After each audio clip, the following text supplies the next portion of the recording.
नमस्कार, मैं हूँ करमवीर और आप देख रहे हैं हमारा रोजाना का कार्यक्रम देश और दुनिया। हमारे साथ हैं वरिष्ठ पत्रकार अफरोज रिजवी सर। सर बहुत बहुत नमस्कार स्वागत। नमस्कार। एक सर फिराक जलालपुरी की दो लाइनें हैं कि तू इधर उधर की न बात कर, ये बता कि काफिला क्यों लुटा। मुझे रहजनों से गिला नहीं, तेरी रहबरी का सवाल है। वाह वाह वाह। और एक सर आजम गोंडवी साहब की दो लाइनें हैं। इस ये मैं शेर को फिर से पढ़िए। तू इधर उधर की ना बात कर।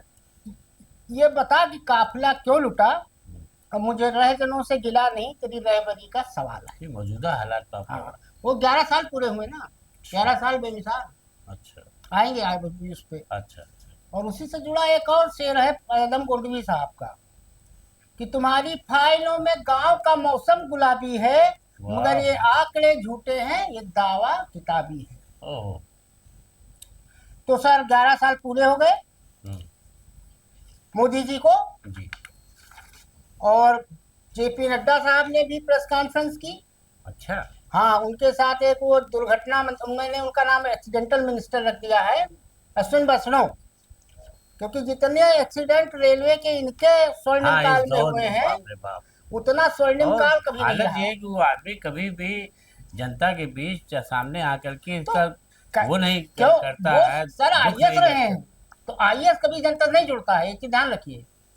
मोदी जी रखे हैं उनको। ट्रेन पर तो ट्रेन चढ़ गई, ट्रेन लड़ गई। स्वर्णिम काल जेपी नड्डा ने कहा है स्वर्णिम काल है। हम्म, और कांग्रेस ने कहा कि केवल स्वर्णिम काल या केवल प्रचार। हम्म, कांग्रेस की तरफ से मल्लिकार्जुन खड़गे ने और राहुल गांधी ने कुछ सवाल भी किए। हम्म, तो 11 साल इनके पूरे हुए। तो कांग्रेस का कहना है कि हम्म, तानाशाही और झूठे विकास के हम्म, अलावा कुछ नहीं हुआ। हम्म, और वाकई शुरू हो गया सर हम्म, दोनों में। हम्म, और जेपी नड्डा ने कहा कि ये जो 11 साल रहे, ये हम्म। सबका साथ, सबका विकास, सबका विश्वास, सबका प्रयास के सिद्धांत पर रहे। अरे एक बयान उनका भी छपा है। किसका सर? मल्लिकार्जुन साहब के मुकाबले में जी। उन्होंने कहा कि सारे जो दावे हैं सब झूठे हैं। मल्लिकार्जुन ने हाँ। ये कहा कि गलत बयानी की हम्म। जा रही, गुमराह किया जा रहा है। हम्म। 11 साल जनता को गुमराह किया गया जी। है। रक्षा मंत्री राजनाथ सिंह ने हम्म। उसी के मुकाबले उनके भी एक बयान छपा है कि ऐसा दौर किसी भी प्रधानमंत्री का नहीं रहा जो हम्म। नरेंद्र मोदी जी का है। हाँ, ये बात तो सही कही है राजनाथ सिंह ने। उन्होंने आधी बात सही आधी गलत कही है, लेकिन कही सही है। अब यही देख लीजिए सर आप कि ऐसा दौर कभी नहीं रहा कि हमारे देश में सीज फायर हो रहा है और अमेरिका का राष्ट्रपति घोषणा कर रहा है हम्म, 12 बार। हम्म, ऐसा दौर कभी नहीं रहा, हम्म, यह पहली बार हुआ। और आज कांग्रेस ने भी अपना एक ई बुक जारी किया हम्म, कि विकसित भारत का अमृतकाल, सेवा, सुशासन, गरीबी कल्याण के 11 साल। ये बीजेपी ने जारी किया, एक कांग्रेस ने भी जारी किया सर। तो क्या कहेंगे सर? अब देखिए ये तो जब कांग्रेस सरकार थी हुकूमत हम्म। में, अब बीजेपी नहीं थी हम्म। केंद्र में। मतलब 2014 के पहले की बात कर रहे हैं। हम्म। तो यही बात की जा रही थी कि इससे ज़्यादा नाकारा और कमज़ोर सरकार और देश को तबाही की तरफ ले जाने वाला जी। सरकार यानी मनमोहन सिंह की सरकार थी। हम्म। और कोई हो नहीं सकती। हम्म। और मुझे याद है कि उस वक्त बड़े बड़े लीडर बैठ के हम्म। मनमोहन जोशी, अडवाणी और जो जितने भी बड़े बड़े लीडर थे, तो एक ही प्रेस कॉन्फ्रेंस करते थे। हम्म। कोयला घोटाला, खदान घोटाला, कोयला खदान घोटाला, हाँ, ये 2G घटना, 3G 2G घोटाला, 3G और स्पेक्ट्रम ये वो। घोटाला। और उसमें एक बात कही जा रही थी करमवीर जी कि आप मुझे ले आइए, हाँ। बीजेपी को ले आइए, हम्म। हम ये सारी चीज हमें आप हमें जो है चौकीदार बनाइए। हम्म। हम एक देश। नारा इनका सर बहुत मशहूर हुआ था कि अब बहुत हुई महंगाई की मार, अब हाँ, की बार बीजेपी सरकार। बीजेपी सरकार। अच्छा चलिए साहब, जनता ने आपको दे दिया, जनादेश हम्म। दे दिया, आप हम्म। आ गए।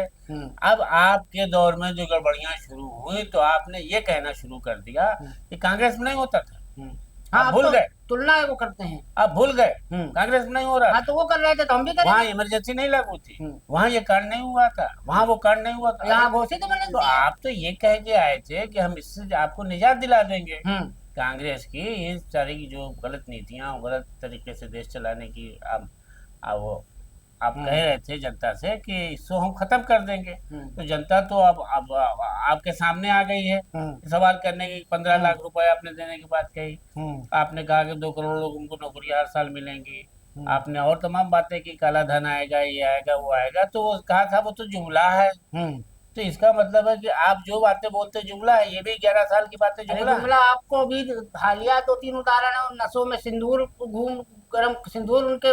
राहुल गांधी कह रहे हैं कि इल्जाम लगा रहे हैं कि आप 11 साल का जश्न मना रहे हैं, हाँ, और वहाँ मुंबई में थाने में मुब्रा रेलवे स्टेशन हाँ 8 लोग सर। 8 लोग गिर के मर गए, और मैं गया था उनको देखने के लिए, और मैंने शोक संतप्त परिवार के प्रति शोक संवेदना व्यक्त की है, और घायलों से भी मिलने गया। लेकिन आप तो अपने उसमें मस्त हैं, आपको परवाह ही नहीं है। आप वर्तमान में ना जी करके आप जो है सब सपने दिखा रहे हैं, सपनों की बातें कर रहे हैं। जैसे आप कहते हैं कि पोस्ट डेटेड चेक, सपनों के सौदागर है मोदी जी। तो इस तरह की बातें हैं। बताइए, 11 साल की उपलब्धियां आप गिना रहे हैं, तो इसका विरोध क्यों हो रहा है? सही बात है सर। ठीक है, अपोजिशन है, अपोजिशन करता है, थोड़ी बहुत कमियां निकालता है, लेकिन सब तो कमी नहीं निकालेगा। रेल दुर्घटनाएं कितनी हो चुकी है, वो तो हमें लग रहा है सर कोई महीना नहीं जाता है। और देश के अंदर आपने आज तक जवाबदेही वाला कोई माहौल ही नहीं बनाया कि नहीं, तो वो तो राजनाथ सिंह कह चुके हैं हमारा इस्तीफा नहीं होता है। प्रेस कॉन्फ्रेंस हो, आप बताएं लोगों को। अभी इतना बड़ा सिंदूर जेपी नड्डा ने कर तो दिया, ऑपरेशन सिंदूर किया है, तो अब चूंकि वो लोकसभा का सत्र होगा, मानसून सत्र, 47 दिन पहले ढोल बजा दिया उसका। उसमें आप ये कहने लगे कि हम उसमें जवाब देंगे। अरे वो तो सत्र होता ही, यहाँ नहीं बुला रहे हो तो वहाँ लोग पूछते तुमसे। नहीं तो वहाँ भी देखिएगा ये कुछ ना कुछ रायता फैलाएंगे, ये बाइकाट कर जाएंगे, कहीं मोदी जी नहीं आएंगे, तो सत्र का होगा ना। अनिश्चितकाल के लिए। लेकिन देखिए, इसको स्पेशल जो इन्होंने कहा था कि सिर्फ इसी बात के नाम पर बुलाओ विशेष सत्र, विशेष बैठक, विशेष सम्मेलन की, जिसमें अपोजिशन के बीच आप बैठ के ये बताइए कि देश की रक्षा और सुरक्षा के लिए, संप्रभुता के बनाए रखने के लिए आपने क्या किया, और क्या आगे होना चाहिए, आगे की रणनीति क्या है। आज सर भारत सरकार ने एक विज्ञापन दिया है दिल्ली संस्करण में, और लगभग सभी बड़े अखबारों दिया है। हमने इंडियन एक्सप्रेस पढ़ा, तो उसमें पहले फ्रंट पेज पे विज्ञापन है जिसमें बहुत सारी चीजें स्टार्टअप का है। उसमें अफसर इनका मेक इन इंडिया कहाँ चला गया, स्टार्टअप इंडिया कहाँ चला गया, stand up India, digital India, Namami Gange और सो स्मार्ट सिटी। उसमें हमारा लखनऊ भी था, और लखनऊ की जो दुर्गति है कि क्या बताएं सर, क्या कहेंगे सर। अरे स्मार्ट सिटी के जो दफ्तर बना हुआ है, खाली वो स्मार्ट है, वही इतना स्मार्ट है, उसके नाक के नीचे ही तमाम गंदगी और तमाम अतिक्रमण और तमाम शक्ल को, शहर की शक्ल को बदनुमा बना दिया है पूरा। एकदम जो है जैसे लगता है कि साहब मंडी, हाँ, शहर ना होकर के नज़ाकत का और नफासत का शहर। मुस्कुराइए कि आप लखनऊ में, दर्जनों बोर्ड लगे हैं शहर में, और जब आप लखनऊ में घुसिए तो सीधा चलने का रास्ता नहीं है। कमिश्नर साहिबा भी जो है वो अपना दौरा करती हैं, पता नहीं कहाँ का दौरा करती है, शहर के बीच आकर के करें ना दौरा। देखें तो ये देखिए लाल बाग, और ये देखिए कैसर बाग, और ये देखिए आपका अमीनाबाद, और ये देखिए नखास और चौक, चल नहीं सकते आप, पैदल नहीं चल सकते। अगर भगवान न करे आपको 4 व्हीलर से आप चले गए तो समझ जाइए कि आप 2 घंटा लगेगा। कहाँ कब लौटे ये तय नहीं है। अब सर स्टारलिंक एलन मस्क वाली, जिनको थप्पड़ पर मार दिया था ट्रम्प का सेक्रेटरी, तो अब वो बुला रहे हैं 2 महीने में सर आ जाएगा एलन मस्क का इंटरनेट। अब इसकी कीमतें अगर सुनेंगे सर, तो हमें नहीं लगता है कि कोई आम आदमी के लिए सुविधा मोदी जी लाए हैं। मोदी जी कहते थे एक बार कि वो मेरा सपना है, वो भी सपना ही था उनका, कि वो हवाई चप्पल पहनने वाला हवाई जहाज से जाए। और जितनी हमारी जानकारी है सर, कि हमारे देश में ऐसा कोई मॉल नहीं है कि जहाँ आप हवाई चप्पल पहन के चले जाइए, एंट्री मिल जाए, वो तुरंत बाहर कर देता है गार्ड। अगर हवाई चप्पल पहने हैं तो आप मॉल में नहीं जा सकते हैं। अरे आप शहर के अंदर भीतर किसी अच्छे होटल में जाएंगे, आदमी रोक देता है, भले आप चाहे जितना रुपया रखे हो। तो हवाई जहाज का सपना उनका था, मतलब है। लेकिन इसमें लालू जी ने एक काम किया था, कि गरीब रथ एक गाड़ी चलवा दी थी। भले उन्होंने जो है मतलब ना गरीब के नाम पर एक गाड़ी टोटल, गरीब रथ थी, कुल्हड़ में चाय थी।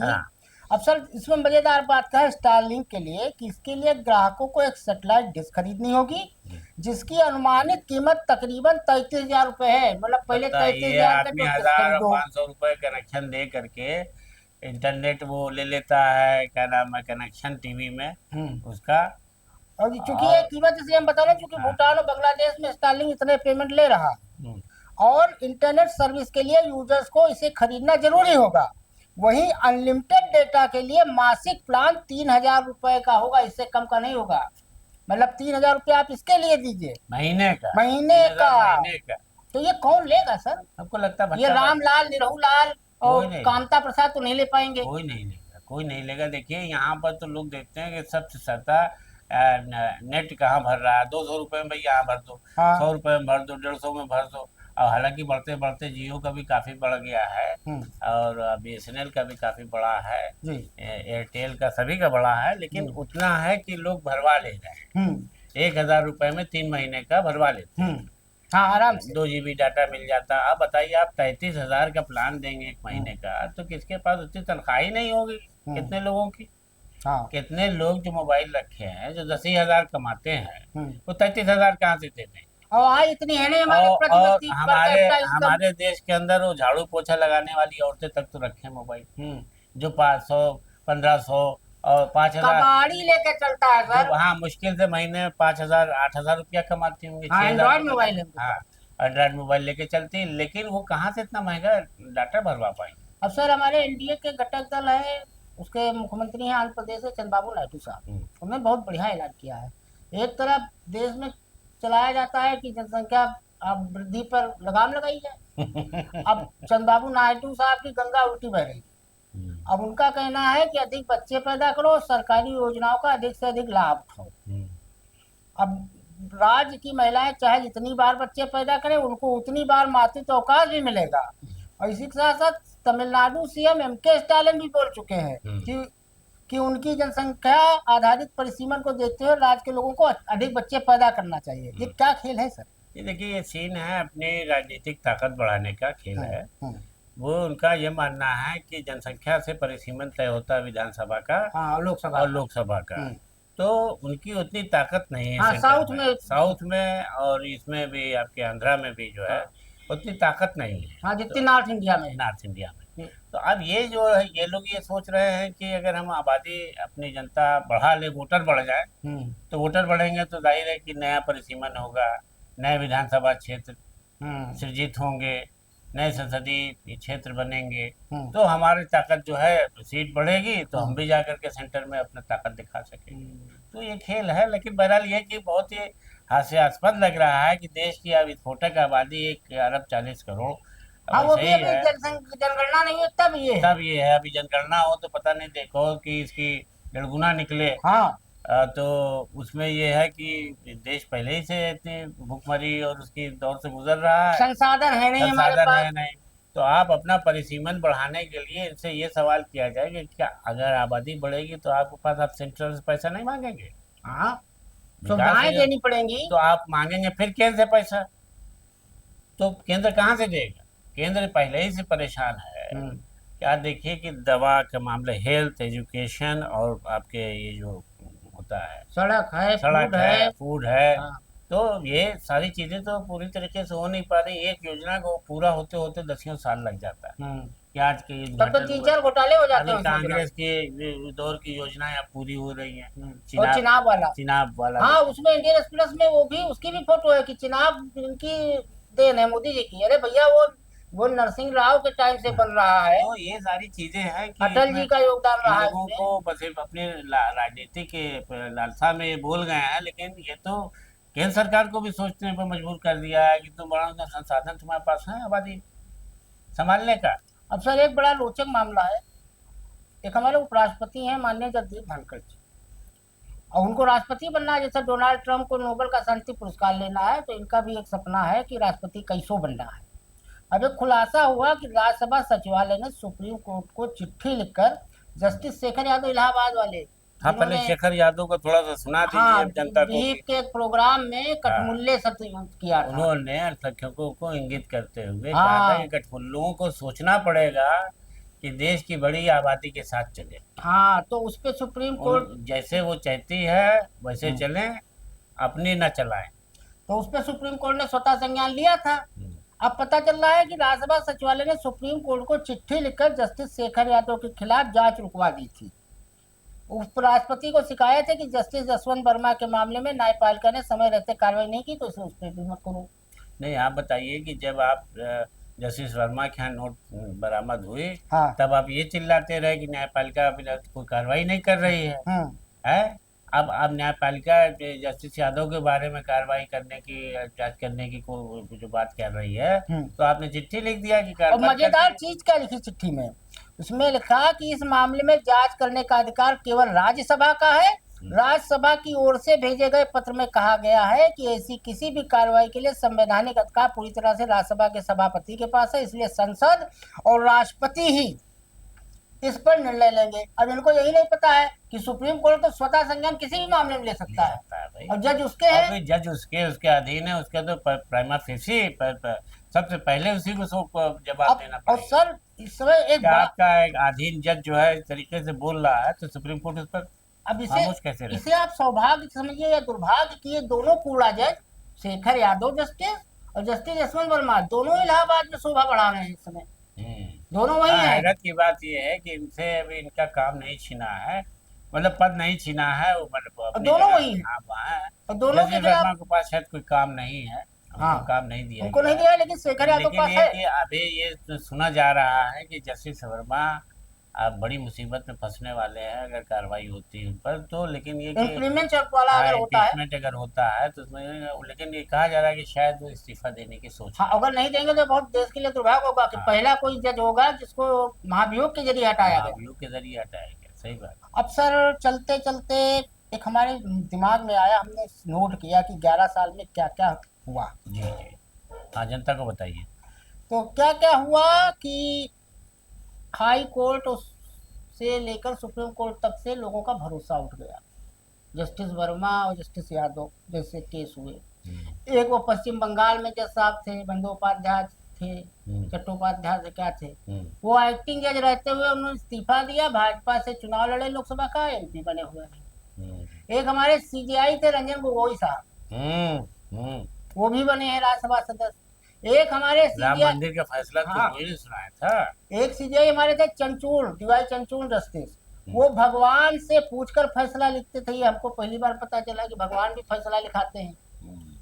एक हमारे जज साहब हुए सीजीआई महान, वो और महान थे जस्टिस दीपक मिश्रा, उन्होंने भी कई फैसले इसे दिए, वो भी कहीं शोभा बढ़ा रहे हैं। अच्छा, एक आपकी बात बीच में थोड़ी देर के वो कर रहे हैं, हमें याद आ गया इसी से जुड़ा कि मैं देख रहा सोशल मीडिया पर किसी जज को हटाए जाने की मांग की जा रही है कि इनको जो है अभी हटा दिया जाए, वो चाहे चीफ जस्टिस बनने वाले या क्या बनने वाले। नेक्स्ट बनेंगे नेक्स्ट। तो उसमें भ्रष्टाचार का मामला है। असल में क्या है सर, उनके पास मोहाली में, हिमाचल में, गांव में बहुत सारी प्रॉपर्टी है, और वो जब हाई कोर्ट जज हुआ करते थे तब से उनके हिमाचल में, तब से उनके खिलाफ जांच चल रही है। और उसमें लिखा था कि ये बहुत ज्यादा तबाही होगी। हाँ, अगर वो बनेंगे तो पक्का जाएगी, बहुत बर्बादी होगी। अब 11 साल में और क्या हुआ सर, चुनाव आयोग, भगवान मालिक चुनाव आयोग पे तो ऐसा थाली का बैगन हो गया कि कहाँ लुढ़क जाए को भरोसा नहीं। लेकिन चुनाव आयोग के